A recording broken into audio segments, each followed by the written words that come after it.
There's nothing like a red rose to say, "Be my Valentine."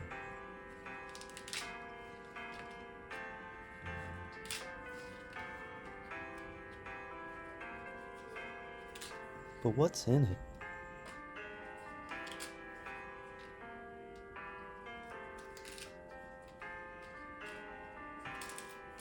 Let's use mass spectrometry to find out. Tear them into small bits.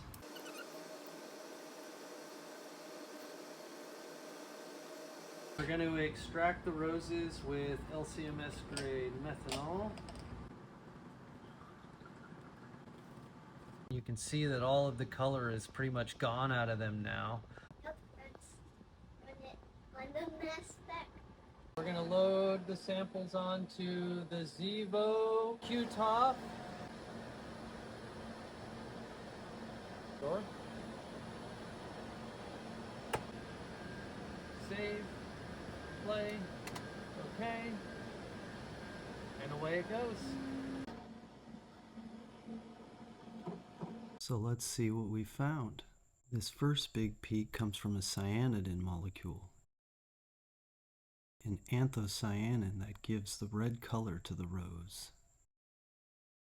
The next blob of peaks at around 2 minutes comes from a variety of flavonoid molecules, like this one called multinoside A.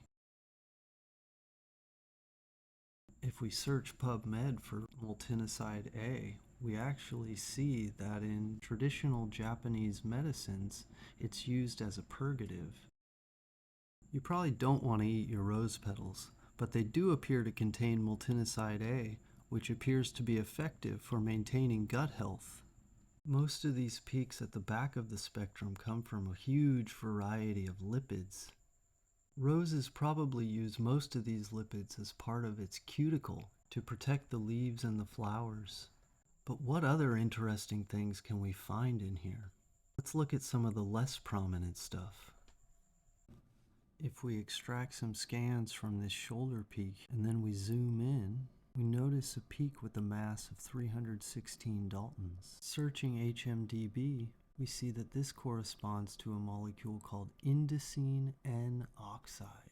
When we search PubMed for published literature about indocine N-oxide, we notice that it's a plant metabolite with potential therapeutic activity. When we extract some scans from this peak here at 6.5 minutes, we notice a mass of 226. Searching HMDB for this mass, we find something called ciprodanil. Looking up ciprodanil, we're taken first to the Syngenta website for the Vanguard fungicide product.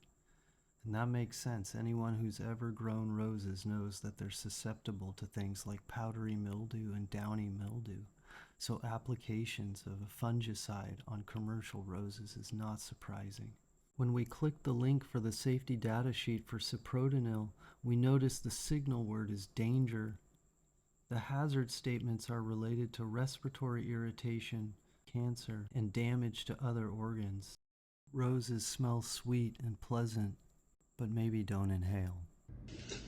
And didn't inhale? Despite the lingering herbicides and fungicides, we hope your day is filled with the sweet beauty from a bouquet of roses. Happy Valentine's Day.